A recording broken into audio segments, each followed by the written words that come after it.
Hello, everyone. I'm Doug Cushman, the president of the Case Management Society of New England, and I would like to thank you for joining us for this presentation update on Parkinson's disease. And we want to thank Encompass Health New England Rehab Hospital for sponsoring this program.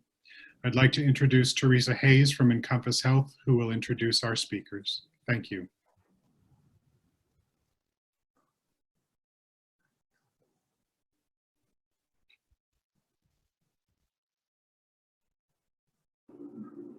I made the first mistake. I didn't unmute myself.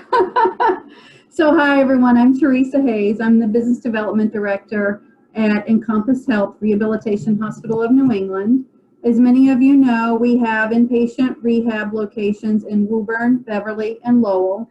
We are an acute rehab hospital, again, which many of you know is a different level of care than long-term acute care hospitals and skilled nursing facilities. I can leave my information. Maureen knows how to connect me if you have questions about levels of care, but I don't want to delay the presentation anymore. It's our pleasure to collaborate with the Case Management Society of New England to bring these CEUs to you. Our speakers tonight are experts in their field. They'll be bringing valuable information about Parkinson's disease and other movement disorders. I really hope that this information will be applied to your role and your work setting, whether you're in a position where you're referring patients for rehab or you're in a position with an insurance company approving coverage for stays.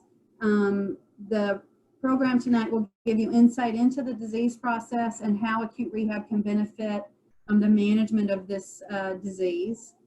And as you consider the benefits of acute rehab, remember that as hospital level of care, we can admit from home or from the physician clinic, as well as the traditional way of if someone's in the emergency room or in the acute setting. So the first speaker tonight is Dr. Diana Apetauerova. She's a neurologist who serves as the director of the Movement Disorders Center at Lahey Hospital and Medical Center. And she's an associate clinical professor at Tufts University and a visiting associate clinical professor at Charles University in Prague, Czech Republic. Dr. Apetauerova evaluates and plans treatment for patients with Parkinson's disease and other movement disorders. She's also involved in surgical therapy for Parkinson's disease and is actively engaged in research. After Dr. Apetauerova speaks, she'll hand the video over to Dr. Ariel Savitz. Dr. Savitz is a physiatrist, which is a specialist in physical medicine and rehabilitation. She serves as the program medical director for neurologic programs at Encompass Health New England. This includes brain injury, stroke, Parkinson's disease, and other movement disorders. Dr. Savitz is an assistant professor at Tufts University. She oversees the interdisciplinary rehab team and program development at all three of our inpatient locations. So it's my pleasure to hand the presentation over to Dr. Apetauerova to get us started. Well, hello. Thank you so much for the introduction. I hope everyone can hear me. You know, in my 30 years in medicine, I had given hundreds of lectures, but never had given lecture like this over Zoom. So I hope it will go well. So today, because I know in the audience, we have really people from case management, we have physical therapists, we have nurses. So the lecture is really prepared more for from kind of clinical aspects, and I will go over what is Parkinson's, what are the clinical symptoms, and then I will also go over the treatment.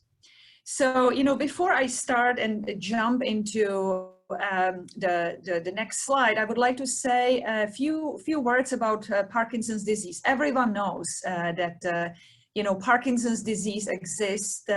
As you might know, it's a second most common neurodegenerative disorder after Alzheimer's dementia. And just in the United States, there is more than 1.5 million people affected by this disease. So next slide, please. So let's go through the clinical aspects first. So next slide.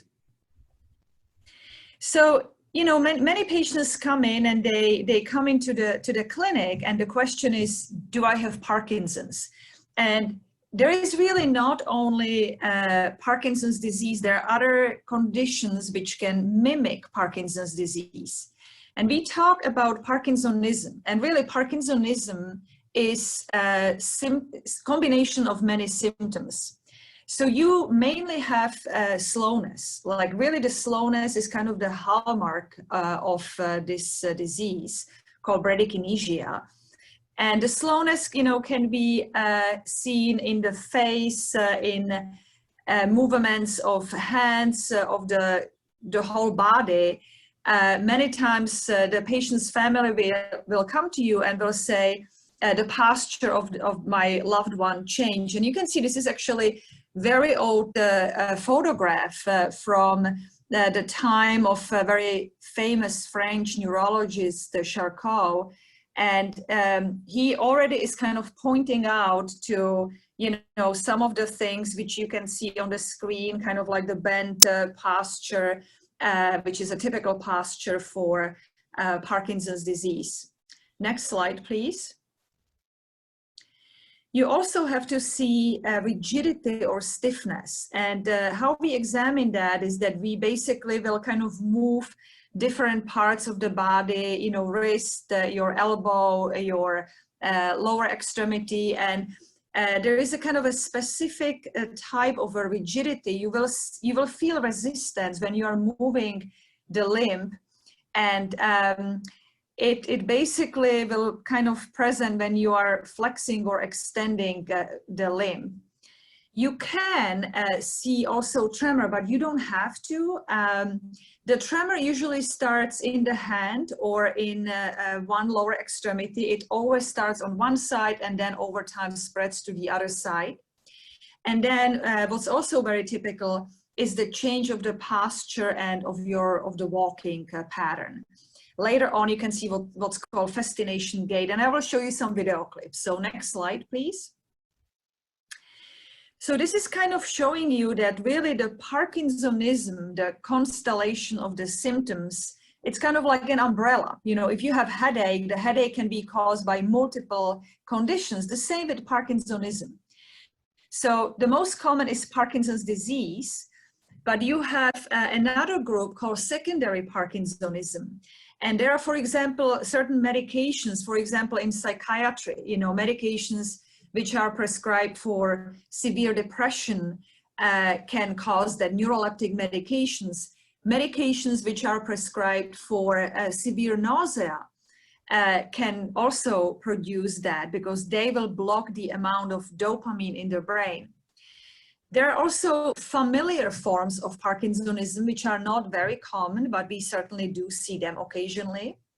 And then there is a group called atypical Parkinsonism. And there are certain disorders, I will not really go over that, and they can look like Parkinson's early on, but then they have certain what's called red flags, something else you would not see in Parkinson's disease, either early on or later on. Next slide, please. So here, you know, I just kind of want to show that because, as you know, there is a lot of discoveries in the genetics of Parkinson's disease. And there are two main forms of the genetic Parkinson's disease. One is what's called autosomal dominant. So you will go from generation to generation. And then you have autosomal recessive. So it usually is between, you know, brothers. The autosomal dominant, I think the most common is, what do you see there, PARK1, PARK4, and then the autosomal recessive, there is Parkin gene. The autosomal recessive forms usually happen when you are much younger. So I had few patients who presented when they were in the 18, 19 years, so very young actually onset. Next slide. What is causing Parkinson's? So, you know, the theories basically go through combination of environmental risk factors and then genetic predisposition. And you can see there that, you know, the genetics and then the environmental factors are the most important. I will go through some of them. And this is really more for physicians, you know, what happens on the cell level. There is a lot of damage actually in the nerve cell, which will then lead to damage in certain parts of the brain. And then you will develop, which is kind of a hallmark in Parkinson's disease, formation of Lewy bodies. Next slide, please. So the environmental causes, you know, few we really know about are welders.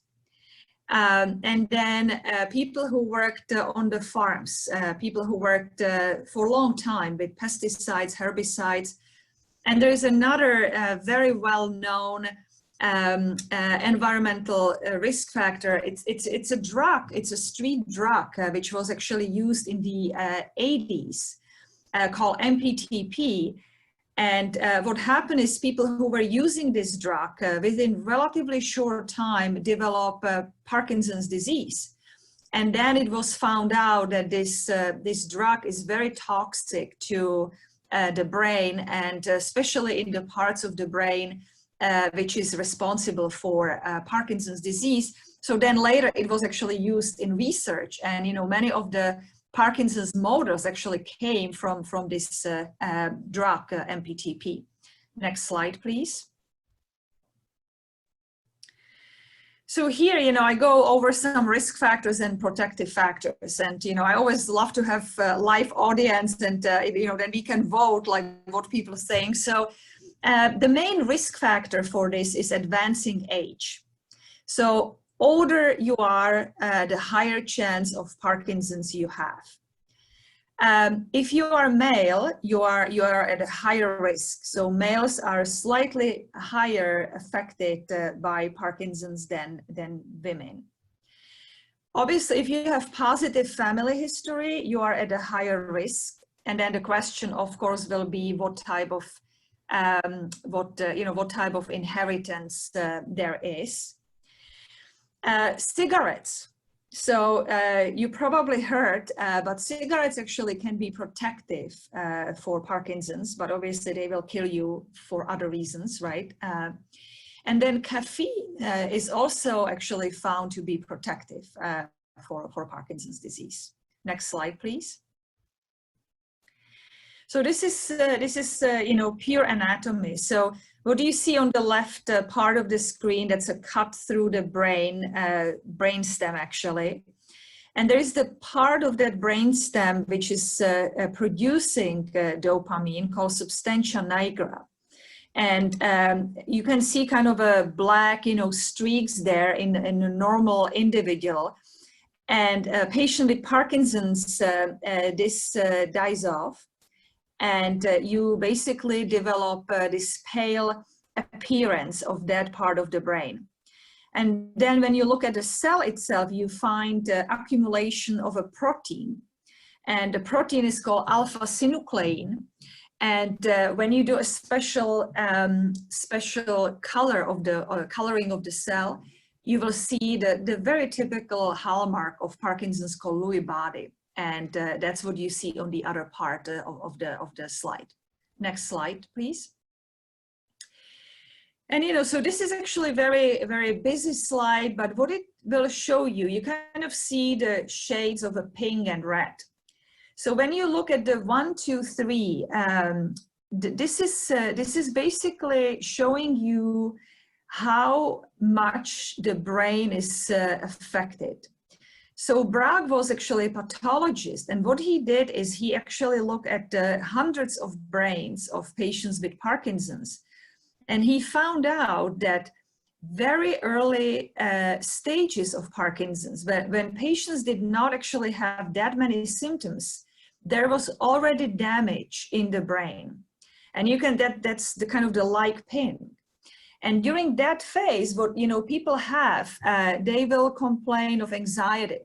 constipation. They might lose the sense of smell, and they have no other symptoms. And then when you see kind of in the middle of the graph, between 3 and 4, that's really enough damage to the brain where you lose about 60% of the dopamine, which is the main chemical responsible for the clinical symptoms.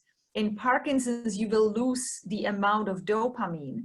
And when you lose about that 60–70% between 3 and 4 number, you will start having the motor symptoms, the tremor, the slowness, the stiffness, your gait will look different, and then the disease will progress. And then by 5, 6, you really have, pretty much the whole brain affected by the abnormal protein, by the Lewy body. People can develop dementia and other symptoms. Next slide, please. So the clinical part, the clinical aspects of Parkinson's can be really divided into what's called motor and non-motor. And then also early stages and then the later stages. And I will go through some of that, and I think it's easier when I will show you some of the video clips. So let's look at the next slide, please. And here we'll play the video clip. I don't know if Maureen, you can maybe click or, oops. Beautiful. So what you see here is a very typical early onset patient. So I want you to really look at his face, and then the Parkinson's disease is very asymmetrical, meaning you will start having symptoms on one side, and then eventually they will come to the other side. You see some tremor, right? Kind of typical resting tremor. Look at the position of the left leg. The leg is kind of tilted inwards. It's called dystonia. And then when you look at his movements, I am now asking him to, in a minute, you will see that I'm asking him to tap his fingers.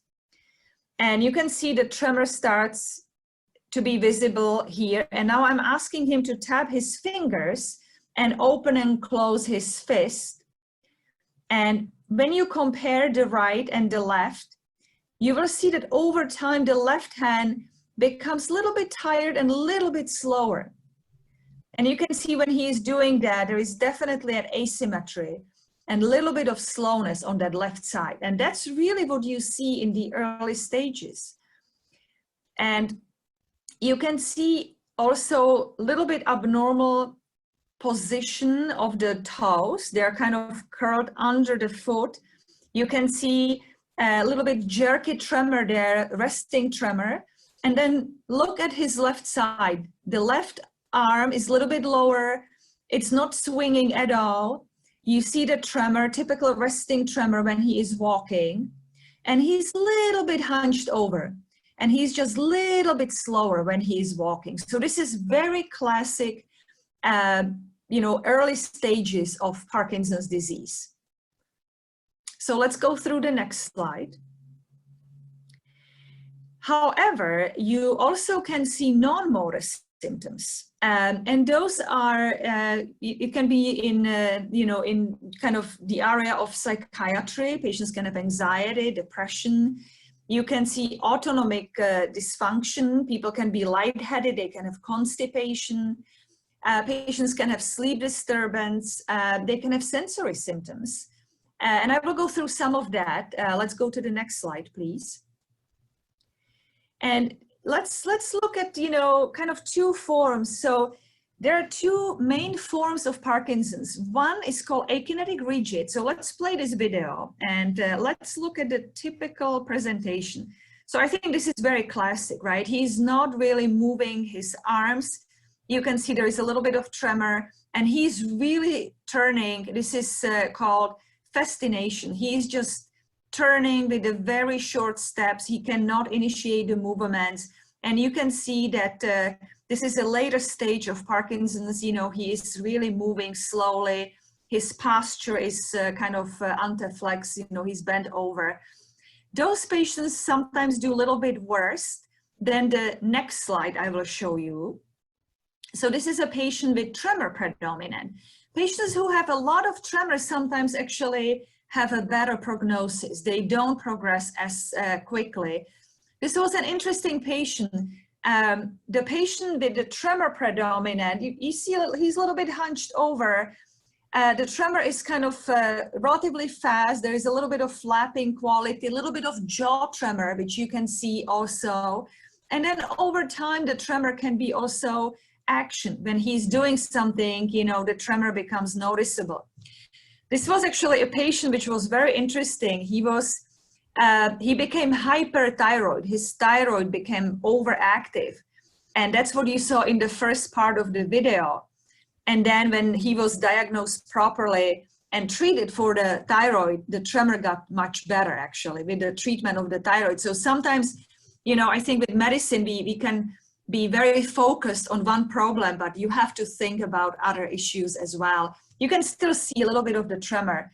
And that's really what many of the patients with the tremor predominant patients will have, you know, tremor in the resting tremor. And then when he was sitting down, you could see the tremor in the lower extremities.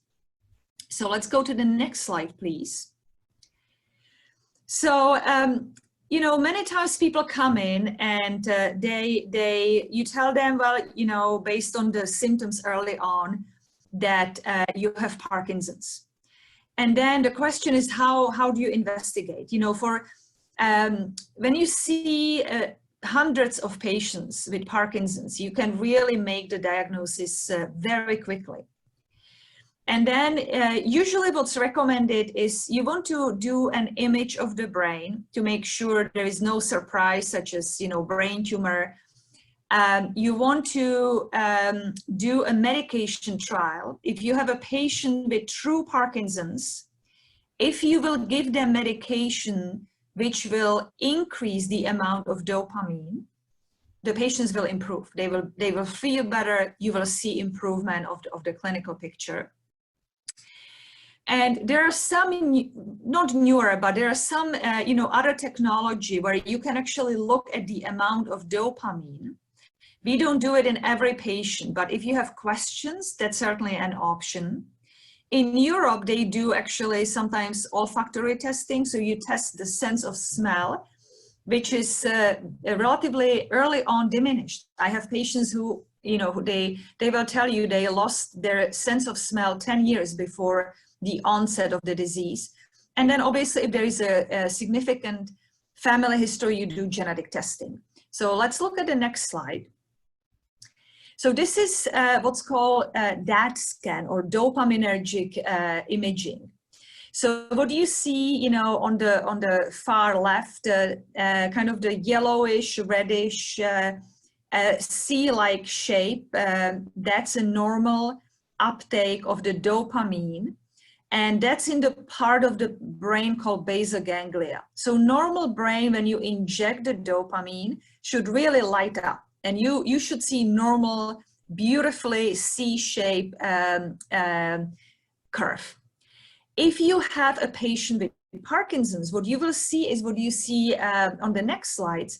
Initially, one part of that C shape will become more like a dot. And then over time, you will be losing more. So if you have patients in the later stages, there will be just very little dopamine. And you can see that there is kind of a yellowish dot only, not really the C shape. That's a technology we have, and sometimes it can be helpful, you know, and then you can be sure that the patient does have Parkinson's. Next slide, please. So Parkinson's disease goes through stages, and you can see some famous, you know, figures there. Michael J. Fox, obviously, you know, someone who is very active in Parkinson's. He has Parkinson's for, you know, many decades now. And here you see the picture of Pope, who had it, he died quite a few years ago. And, you know, you have stages of Parkinson's. And patients start always on one side, so that's stage one. And then it kind of, you know, goes through the next stage. And usually between stages, there can be, you know, many years. We usually tell people that they will do, well, 10 to 15 years, depending what form they have. You know, complete immobility, we don't see that much anymore. We really, you know, see patients in the later stages between 3 and 4. But with all the therapy we have available, patients progress less rapidly as, you know, than before. Next slide, please. So when you have an early stage, it's relatively easy to treat. So we call this what's called honeymoon period. So you give patients medication which will increase the amount of dopamine, and patients will feel better. If people have a lot of symptoms, you give them a medication called Sinemet, and I will talk about it later. And patients feel like they are back to, you know, few years back, actually. They can move better, they feel better, but it doesn't last forever. So next slide, please. In the later stages, what happens is that patients are struggling not only with the mobility issue, the motor symptoms, but they also have the non-motor symptoms. And sometimes there can be as troublesome as the motor symptoms. So I already talked a little bit about the non-motor symptoms. The motor complications are what's called on and off state. So you take the medication, especially Sinemet, and within an hour, patient will feel beautiful. They, you know, the symptoms are significantly better, but then as the medication is getting out of the system, all the symptoms will come back, and that's called an off state. And the patients also can develop what's called involuntary movements or dyskinesias, and they are caused by the medication Sinemet. And it happens after many years of use of this medication. And I will show you the video. I think, you know, you will remember that when you see that. The non-motor complications, I think the ones which are really very troublesome later on are the neuropsychiatric problems, you know, severe depression, anxiety. Patients can develop dementia, psychosis, and that can be very challenging to manage that. Sleep disorder, patient can be yelling out at night, they can be moving at night. Patients later on will be falling down, they will develop balance issues, and obviously that's one of the major reasons for hospitalization, you know, rehabilitation stay. And then later on also they can have drooling, swallowing difficulties, lightheadedness, and among the most common symptoms. Next slide, please. So let's talk about the motor complications, and I think I will show you some videos. So let's go to the next slide, please. So let's play this. So this is a relatively young gentleman. I don't have the sound on. So he came in, and what we do at Lahey, we do what's called a day clinic. So the patient comes in and he or she stays for like a half a day, and they come in the morning without the medications. And the whole purpose is that we actually want to see them how they do without the medication and what symptoms are better after the medication and what are the side effects. So this can be very useful if you really want to kind of tailor an individual approach and really make sure that the patient is getting the right medications. So what you can see here is that he has facial masking. You can see already tremor, which is, he has actually a lot of tremor in his legs. And then, you know, there is a scale we use, and that's how we measure the severity. The scale is called UPDRS, Unified Parkinson's Disease Rating Scale. And we look at facial expression, the way how patient speaks, the tremor, slowness, stiffness, the way how they are walking. We look at the involuntary movement. So you can really see that he's struggling. He's shaking, he has very short steps. He has really difficulties turning. He's really frozen right now. He cannot, you know, it takes him multiple trials to be able to move. So let's go to the next slide. And the next slide will really show you how striking the difference between the on and off state can be. So this is the same patient after medications. So you will see that the tremor is pretty much gone. His facial expression looks much better. He's now moving without any major difficulties. And what you will be noticing that he looks a little bit fidgety. So just watch him and especially look at the left side. And you will see when you look at the left leg, he just looks a little fidgety. And even the left hand, do you see this? Do you see that with the hand and with the left foot? So that's called dyskinesia or involuntary movements. So this is relatively early on, but you can already see this is when the medication has very good level in the bloodstream. He is moving well, but the medication is already causing the involuntary movements called dyskinesia. And you will see him in a minute. He will get up and he walks like, you know, you would probably not even recognize here that he has any issues. So let's go to the next slide. So the dyskinesias, let's play this video also. This is a lady who had Parkinson's. She had relatively young onset, actually. She became ill when she was in her 30s. She was a waitress. And she felt very good on the medication, but she became very fidgety. And we actually went to see her in the restaurant. It was very interesting to watch her, you know, as she was working. And what she would do before the shift in the evening, she would take extra doses of medication, and then she would be moving like this. And it would be actually even worse in the restaurant, but she functioned pretty well. And this, you can see that even she's on here, but she's moving, she looks fidgety. The movements are usually kind of like riding movements of the trunk. You know, you can see a little kind of a jerky movements in her upper and lower extremities, a little bit of neck movements.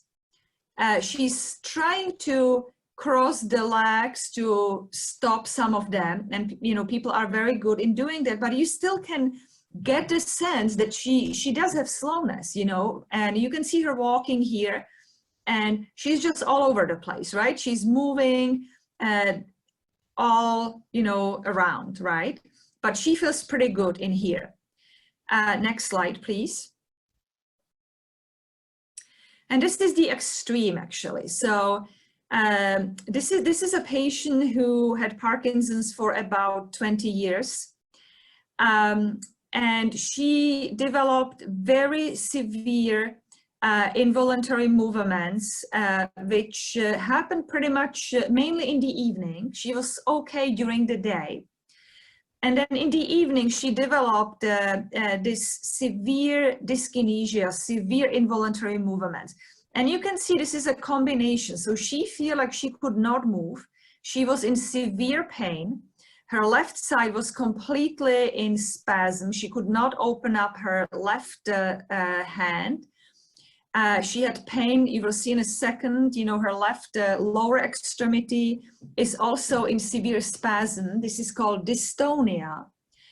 And you can see that in the later stages of Parkinson's can be very painful. And she also had tremor during this time. So kind of, you know, the forms of involuntary movements can really have a different, you know, phases. And she then underwent and had surgical treatment with excellent results. So next slide, please. So let's just go over some of the non-motor complications. Next slide, please. So I already mentioned depression is very common. About 40% of patients will develop depression. Panic attacks are also very common and can be very severe. Patients can have emergency room visits with panic attacks. You know, they will complain of chest pain, difficulties breathing, They will feel like they're fainting. They can have abdominal pain. And it can happen when the medication gets very low. So during those off times when patient has poor mobility, they can develop severe panic attacks. And then you really have to manage both. You have to make sure that the patients will not get into those very low state, but you also have to manage the anxiety. Visual hallucinations are something which is very common. People usually see animals, sometimes people. In many cases, it's non-threatening, but in some patients, it can become threatening, and it can be very debilitating if that happens. Patients then can develop what's called psychosis. People get confused, they feel like someone is chasing them, they can be paranoid, they can have severe hallucinations, they see people there. And usually those patients require hospitalization, medication changes. It can be triggered by infection, it can be triggered by medication change, can be very difficult to manage. You usually see that in patients who had Parkinson's for a long time in the later stages. Dementia is another severe complication, happens in the later stages. And the Parkinson's disease dementia or Lewy body dementia usually have the component of visual hallucinations. And that's usually the most common reason leading to nursing home placements, dementia units in those patients. Next slide, please. And then the other things, you know, I mentioned already, excessive daytime sleepiness can be a combination. People can feel very tired. They can have sleep attacks during the day, which could be medication driven. Patients can have nightmares. Vivid dreams can be one of the early signs of neurodegenerative disorder. So there are some studies actually looking at people who have vivid dreams and nightmares, that about 60% of those people will end up with some neurodegenerative disorder.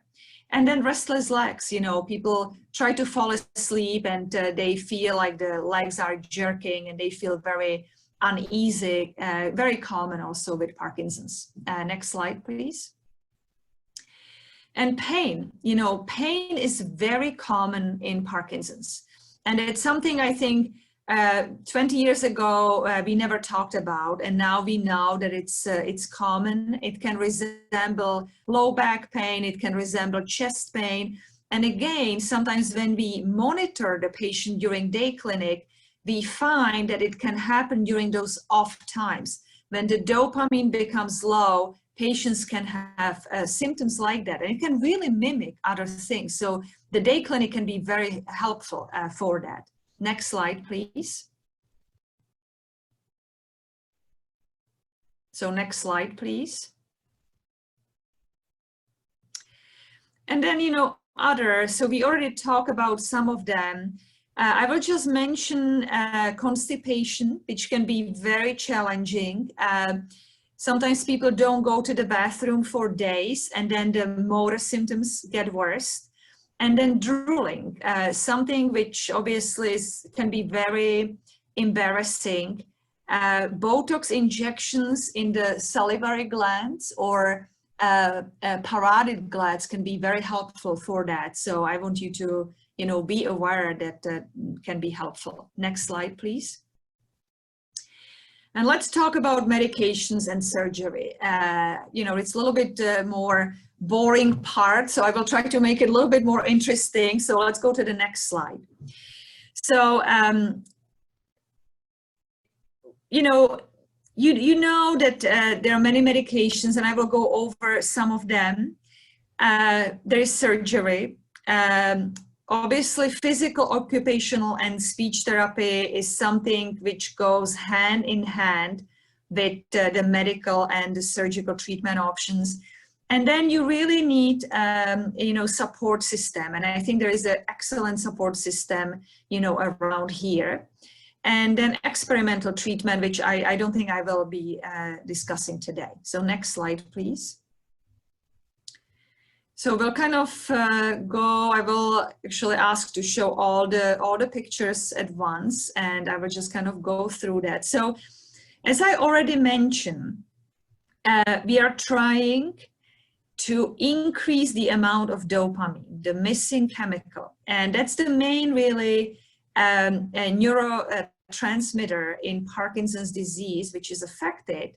So we have several options how we can improve or increase the amount of dopamine. And I don't think I will go through, you know, the pathophysiology, but we have several groups of medications. Dopaminergic medications, the main is really a medication called levodopa or Sinemet, dopaminergic agonists, and they both work slightly differently in the nerve cell terminal. Then we have medications which are slowing down the breakage of the dopamine. So there is what's called COMT inhibitors. They work on one of the chemical which is breaking down the dopamine. And then there is another enzyme which is working on the breaking down the dopamine. So another inhibitor of that enzyme called MAOB inhibitors. There are, however, other neurotransmitters which are also working in that part of the brain called basal ganglia, which is the most important part in the brain in Parkinson's. And there are medications called anticholinergics, which work on the cholinergic system, and they can be very good for tremor. And then there are a few other neurotransmitters, and I have like medication called amantadine, which work on different neurotransmitters and can be very helpful in involuntary movements. So let's move to the next slide. So here, you know, let's kind of like go through the slide. Let's kind of, Maureen, maybe go through, like kind of show all that. It basically just will show you the dopaminergic neuron in the brain. And, you know, it's a complicated slide, but you will see that when we give levodopa or Sinemet, it will go to the nerve cell, it will break to the dopamine, and then it will release that. And then it will basically replete the missing dopamine. The dopaminergic agonists, they work on, as you can see there, the DA, the dopaminergic agonists, they work on certain receptors. So they kind of influence those pockets on the cells and make the transition of the dopamine more smooth, and therefore will also increase the level of that. And then you see the two chemicals which are breaking down the dopamine. So those medications work on those. They really kind of try to inhibit that. So then the dopamine stays longer in the brain of the patients. Next slide, please. So the most commonly used medication, or Sinemet or carbidopa, levodopa. The carbidopa, it's another chemical which is really helping the levodopa to get to the brain and go through the blood-brain barrier. You really need it.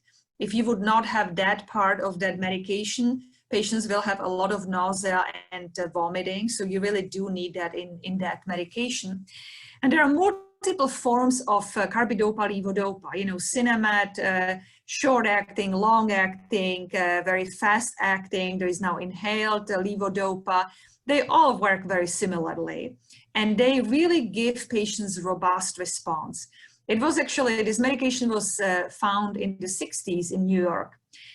And the guy who discovered, Dr. Kotsias, he was actually using grams, like 3-4 grams. So the patients would become very quickly dyskinetic, like that old lady you saw, that severe dyskinesias, how the patients would look like, because that was very high doses. We never use those high doses. We use like, you know, maybe around 1,000, maximum 2,000 grams a day, but not high doses like he did.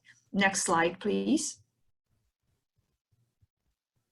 So let's go to the next slide, please.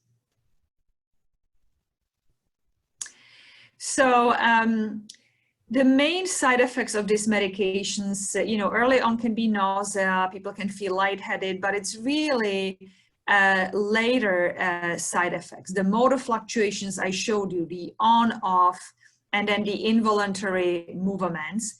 Patients can also have slightly higher risk of melanoma, so you have to check, people with melanoma. And then rarely, if you would stop the medication, people can develop severe stiffness, but we don't see that often. Next slide, please. Dopaminergic agonists, that's the second group of the medicines I showed you. There are medications, rotigotine or Nupropatch, Pramipexole, Mirapex, Ropinirole, apomorphine. And usually what you have to do is increase the amount very gradually. And you use those medications preferably in younger patients as a monotherapy. So you start with this medication, so you delay the start of the Sinemet because of the side effects.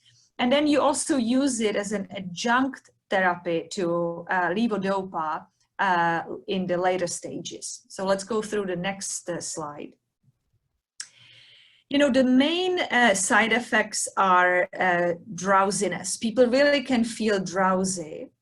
And older people can become confused. So really, it's not ideal medication for people who have already some cognitive issues. And then about 17% of patients will develop what's called impulse control behavior. So I have the gambling, hypersexuality. So something which really is very common. So 17% of patients. So you have to make sure patients know about the side effects. So the typical story is, I had, for example, a priest, 55-year-old guy, mild symptoms, started him on, I think, Ropinirole. And then when he was on 6 milligrams, he came to the office and he started to tell me that he is basically having this urge to go, on porno sites, looking at things like that. And he was shocked that, it never happened to him. And it was really induced by the medication. We had to back off and symptoms completely disappeared.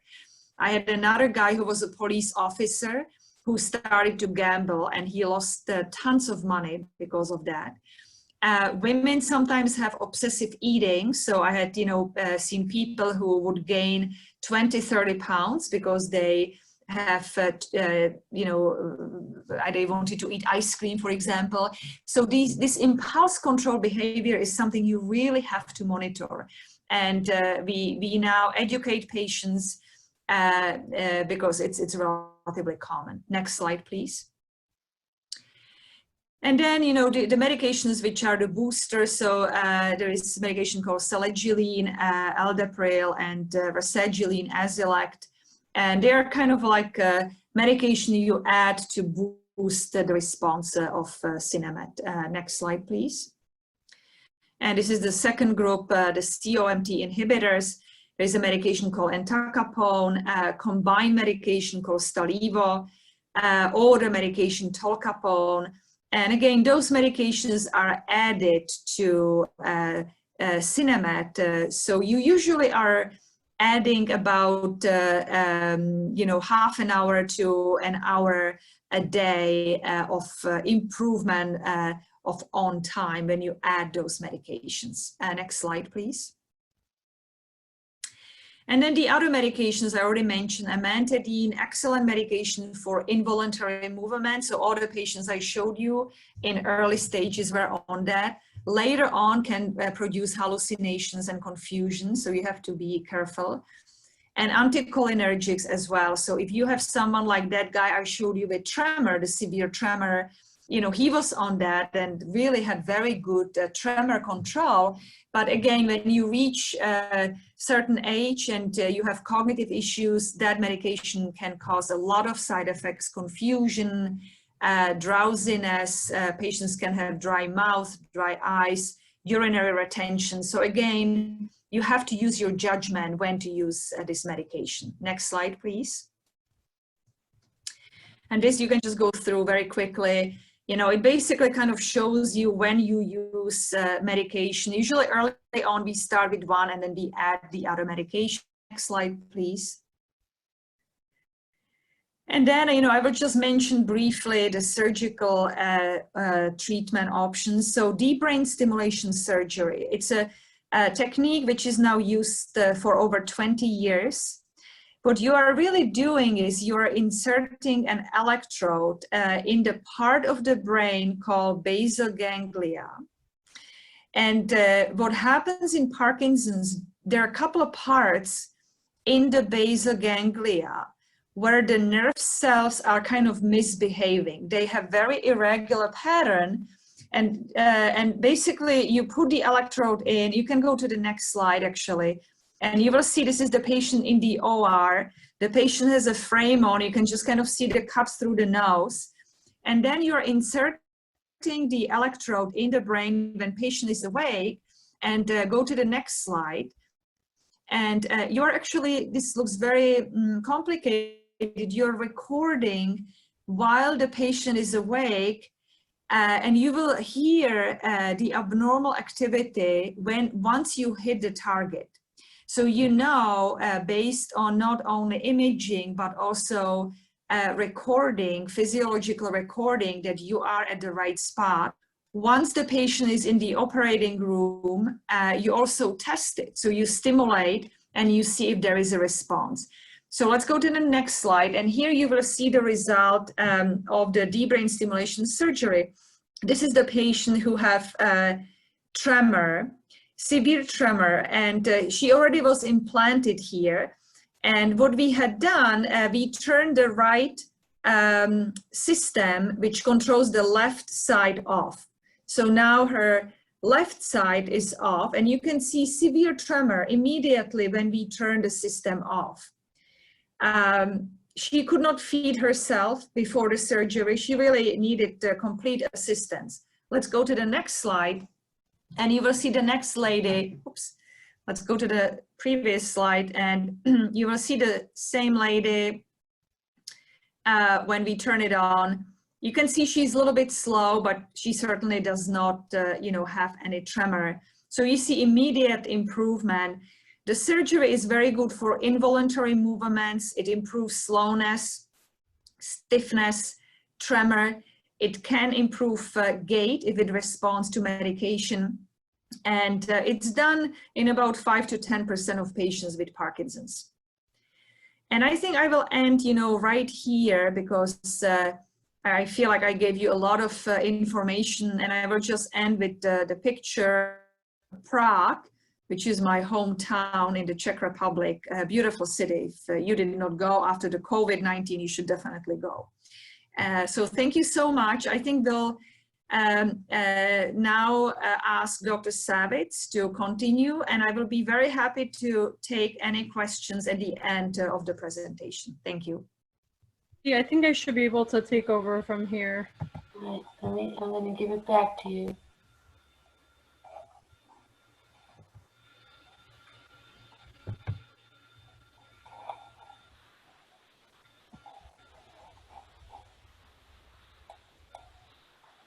Do you have it?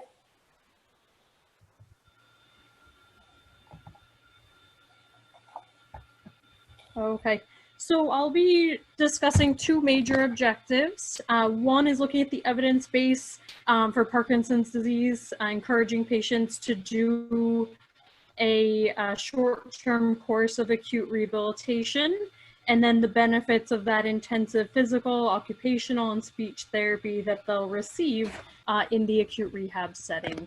So with the initial portion, I'll just briefly go through a case, and not every detail is essential. I'm just giving an example of a patient who would be referred to the inpatient rehab, who initially was diagnosed as having a stroke and came in with certain symptoms. And then as we worked up the patient, we found additional components to the exams. This is an 82-year-old, typically has, you know, the hypertension, diabetes, presenting with slurred speech and left-sided weakness.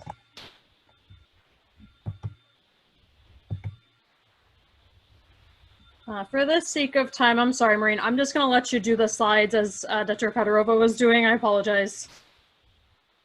So on exam, very minimal findings with the stroke scale, just some left-sided upper and lower limb drift and slight dysarthria for a total of 3. We can go to the next slide. But beyond that, then when we do additional exam findings, similar to the videos you're seeing with Dr. Apetauerova, we see some slowing of the movements called bradykinesia, some trouble with sequencing, trouble with voicing. The patient did have a resting tremor in the left hand, similar to the videos you just saw, as well as some rigidity. We can go to the next slide. On imaging, they note some an old chronic stroke in the left basal ganglia and corona radiata, again, some motor nuclei that will tend to give longer term effects. And then on the MRI, a new right pontine stroke in the brainstem of the patient was seen.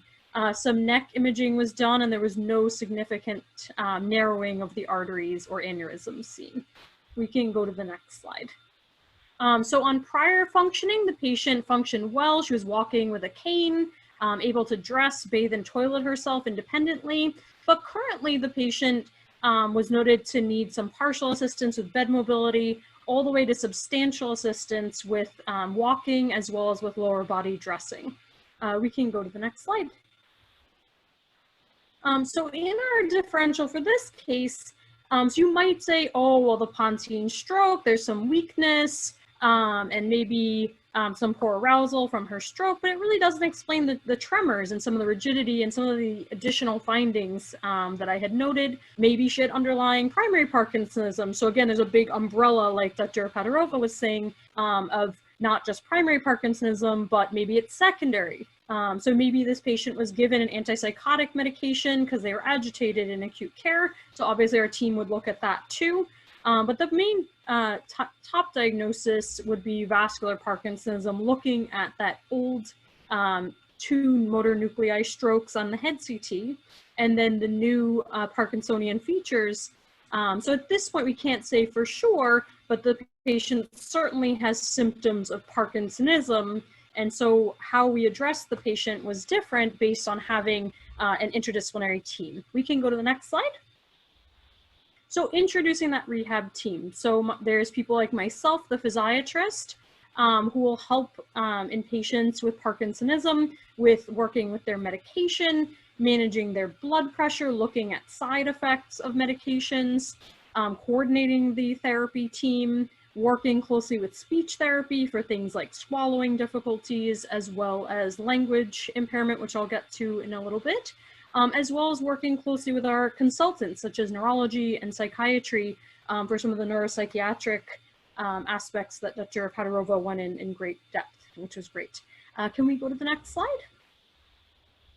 So rehab nursing is another essential component. I hear all the time from neurologists, especially Dr. Apetauerova, they send a patient to a skilled level of care and the nurses are LPNs, they don't focus on timing. The patients are frustrated because they're on-off timing, with their Parkinsonism is affected, and it makes a big difference even if you're giving the patient some therapy. And again, the intensity of therapy in acute rehab is essential. So in acute rehab, the patient is provided physical, occupational, speech therapy 15 hours per week. And again, that's mostly Monday to Friday, but we will make special accommodation, especially if we think it will impact the patient, especially for Parkinson's patients, to do additional groups on the weekends. But that minimum of 15 hours is essential. Having a half hour to 2 hours with no real essential mandated hours in a skilled or subacute rehab really makes a huge difference, having the interdisciplinary team and that intensive therapy. We can go to the next slide. So just some consultants that we often will work with. We have the internist, the neurologist is essential. So like Dr. Apetauerova or Dr. Murphy, we have folks who will look at the patient, especially to look at their Parkinson's medications and work closely with myself.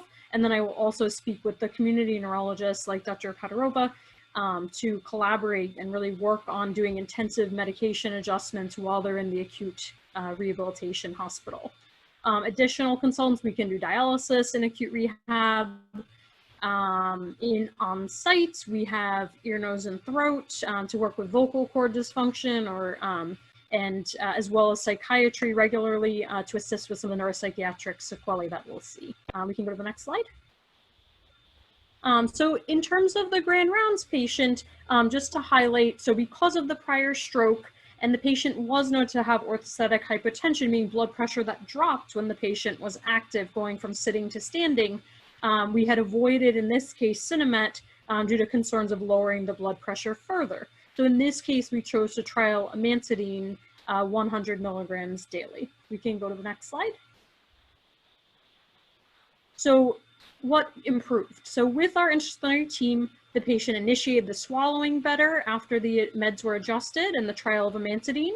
So she went from needing ground up food, thickened liquids, to a regular diet and thin liquids, which we confirmed. We're able to get modified barium swallows. So again, looking at how the swallowing is doing to confirm the trials that we're doing with speech therapy. In addition, she had improved attention and memory and was able to use her strategies both for her voicing, and the swallowing improved after the trial of the medication, as well as the intensive speech therapy. So again, using a team, interdisciplinary team effort. In terms of her tremor, her left upper limb tremor significantly improved. We worked on strengthening both after the stroke, as well as working on her sequencing, which also improved with the amantadine. And I'll next go into her functional status. Oh, can we go back one? Maybe one more slide. So yes, so she had a dramatic functional improvement.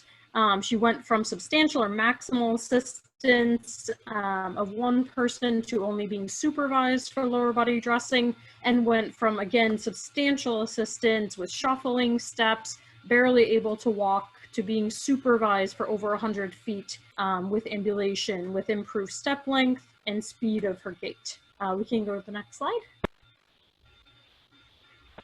So looking at whether inpatient rehab is effective to improve motor performance. So one of the trials that really stood out was from Italy, this trial, and there's one other that I'll highlight. So they looked at several activities, doing warm-up activities, stretching, range of motion exercise, and I'll show you a slide with some pictures of what those look like.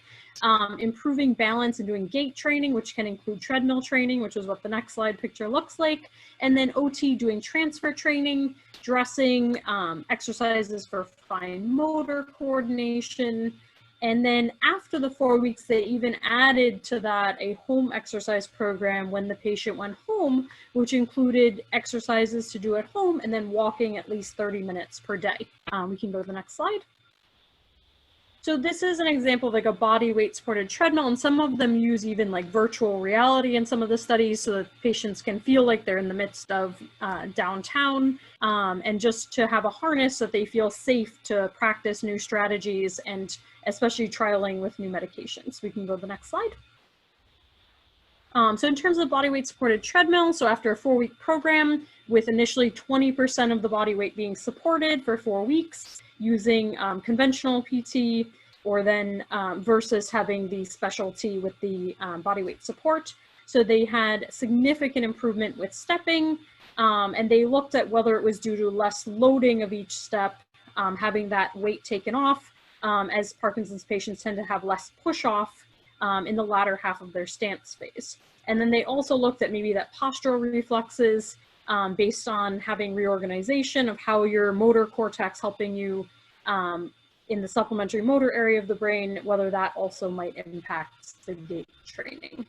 And those were looked at originally in 2000 study, and then they did a more recent re-looking at these studies in 2018 to further look at the benefits. We can go to the next slide. So did results last? So I really liked that they looked a year later, and that both patient groups had some change in their dosage of the Parkinson's meds, but it was significantly reduced amount of levodopa that the patients who had done 1 year later in the study needed. And then the Unified Parkinson's Disease Rating Scale is one of the major best scales and is used in research, and there's a significant difference after the inpatient rehab intervention. And this is going back to the Frazetta study, looking at 1 year later, still maintaining those benefits of having that inpatient rehab stay, which is what we really want to, be able to say if we're going to state the evidence base for this. We can go to the next slide. And then so looking again, is it effective doing physical therapy in Parkinson's patients and for Parkinsonism? So there were, so when they looked at the review of evidence, 3 of the 4 studies did show, the P that would be significant for improvement in walking speed, and then 4 of the 5 showed improvement in balance. And again, they also looked at quality of life for these patients, which significantly improved in being able to walk and be able to function and care for themselves better. We can go to the next slide. So what frequency and intensity is recommended? So in the studies, at least 2 weeks up to 4 weeks with 12 to 14 training sessions was looked at. And again, this was mostly studied in mild to moderate Parkinson's disease, but I would argue that both additional studies should be done in severe Parkinsonism, and I've taken care of some significantly advanced 10 to 15 years in Parkinson's patients, and they still get significant benefit with their walking, their swallowing, their language. So it is worth doing that research and still considering acute rehab for this population. So we can go to the next slide. So Terry Ellis is an amazing physician. She works at our sister hospital in Braintree, and she took 68 patients in the US, so again, comparing with the Italy study, and had no exclusion, unlike the Italy study for cognitive deficits, didn't specify whether you had to be able to walk with a device or not. And then looking at, again, more of what's typical in the United States for a Parkinson's program, and and showing whether there will be significant benefits. We can go to the next slide.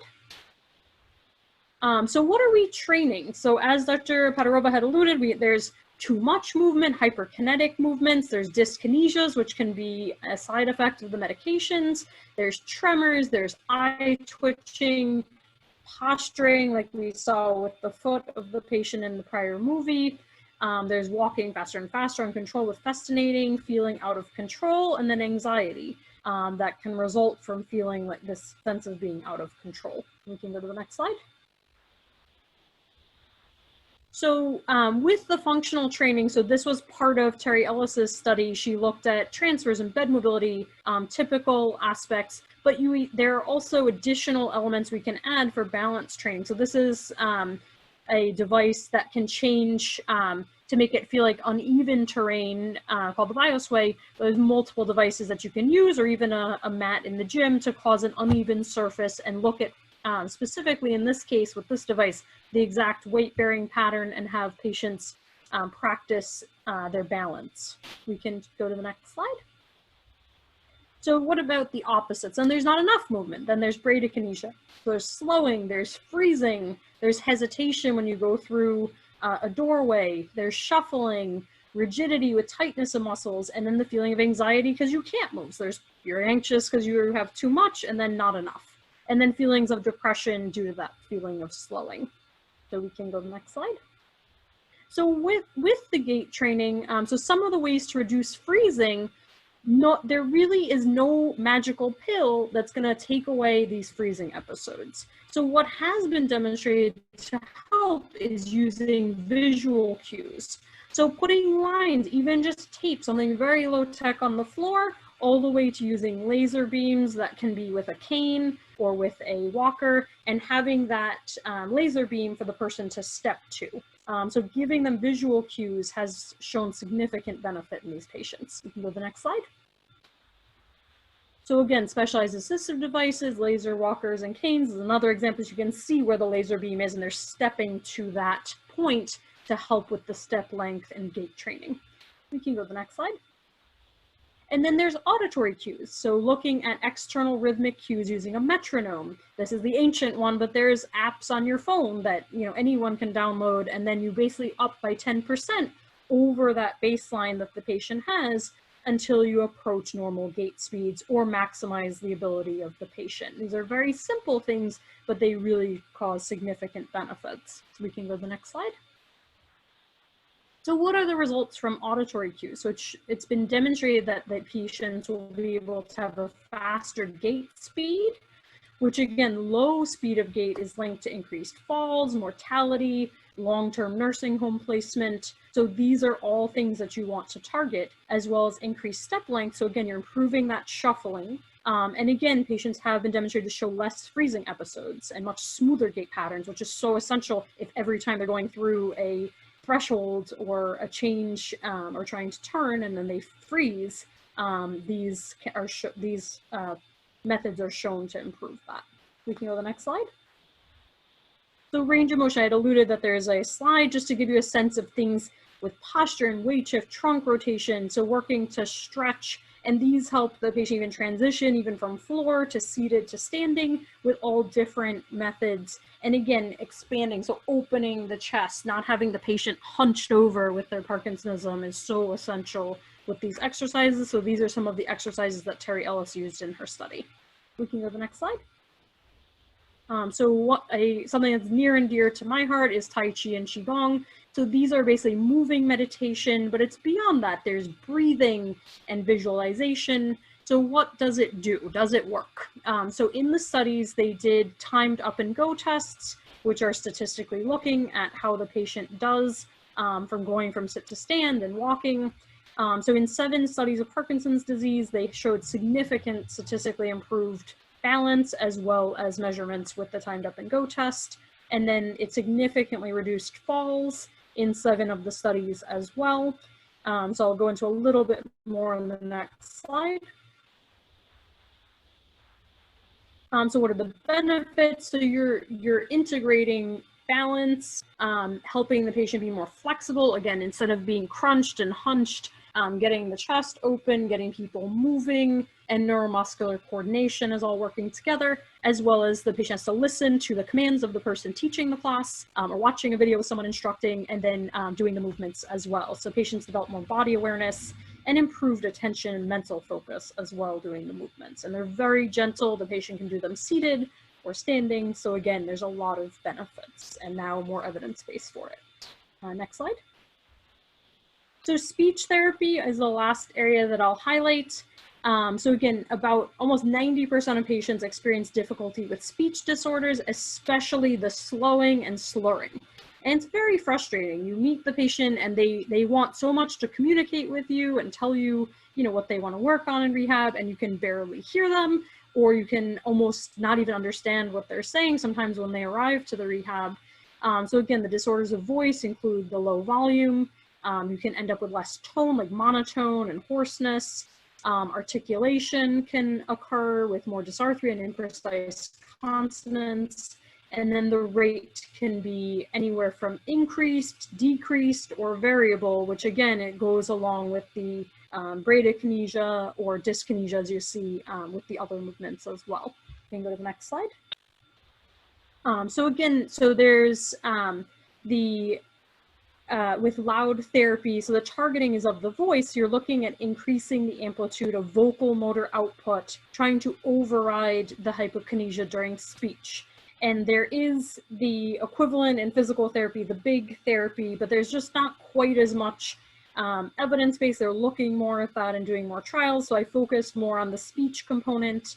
But again, there's looking at that for both big and large movements and being self-aware of how you move, as well as in the language department, meaning how loud you are. So it's basically 1 month of 16 hours, usually done in outpatient of intensive speech therapy, but there's elements that we can add to our inpatient speech therapy as well. So you're basically teaching the patient to self-monitor and internal cueing to help them self-generate normal loudness again. And so traditional speech therapy is more like 1 to 2 times per week. It doesn't have as much high effort training, and there's often multiple targets. So looking at the breathing, the loudness, articulation, and rate. So not just one focus on how loud the voicing is. We can go to the next slide. So with this, they looked at an LSV RTIC study, which focused on how clearly the person was speaking and had the same intensity, the same hours, but so it wasn't just the intensity of the therapy the patients received. They really demonstrated that it was that focus on the voicing that really gave that statistically significant improvement in the patient's ability to communicate in the study. You can go to the next slide. So with speech exercises, they work on improving their vocal rate control, improving phonation, and then there's also augmentation devices with microphones that can be used as a secondary element. And you can go to the next slide. So I won't belabor too much, but you can see some of these boxes, and again, if we had them in person, some of them are very large, cumbersome, even almost on the heavy side, versus like the Spokesman is almost like a teeny box with a microphone. But do these work? And is it too cumbersome for the patient? So we'll go to the next slide. So they looked at a comparison, and patient preference had leaned away from the boombox and chatterbox. Some of the bigger box devices are a little bit more cumbersome. So they preferred the Spokesman, right? The smallest little teeny box with one little microphone that was less cumbersome, looked better, yet it had the least power because again, it has the smallest speaker. So again, as technology improves, hopefully we can design more aesthetically pleasing devices, but it is another approach that can be used to augment the voice in addition to the intensive therapy for these patients. Next slide. So again, so looking at inpatient rehab, so having that intensive therapy to focus on tuning up the patient. So some of our patients, we even have had come in from home with the supplementation of a neurology note stating they've had a functional decline and would benefit from essentially like a tune-up in rehab, all the way to patients coming to the emergency room who don't necessarily have something to admit them for, yet are having a setback or an exacerbation simply because of a urinary tract infection, which can be a huge setback for these patients and then can really benefit from these similar to 2 to 2.5 week inpatient stays. We can go to the next slide. And again, you can consider again, right now, outpatient's a little bit more limited, but eventually outpatient physical and occupational therapy can really be a nice supplement or even a transition from acute rehab to the outpatient setting. There's home therapy. Again, there's community Tai Chi classes, there's videos they can do at home. And then again, that at-home exercise program, including a walking program, exercise programs, things that patients can do at home can't be underestimated for the long-term benefits to maintain the benefits that they've achieved in various therapy at home or in the outpatient setting versus working in inpatient and then going home. You can go to the next slide. So thank you for your attention, and then I believe we'll have a question and answer period that both Dr. Apetauerova and I can address any questions that you have. Thank you so much, Maureen. Thank you to both of our speakers. Does anyone have questions for our speakers?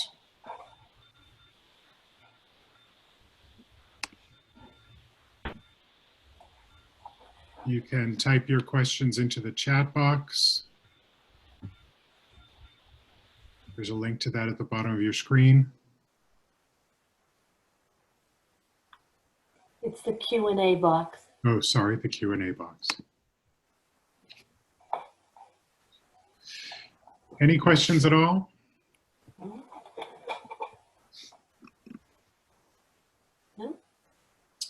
Okay, well, I'd like to thank both of our speakers this evening, as well as Encompass Health, New England Rehab Hospital, for their sponsorship of this program. And thank you all for attending. We look forward to having you back for our upcoming presentations. Thank you very much. Thank you.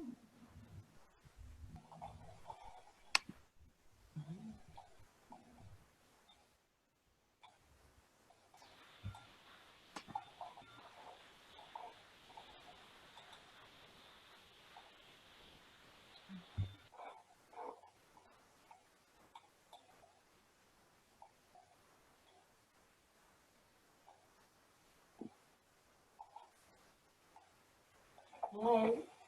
Thank you, everybody. Maureen, you're still recording.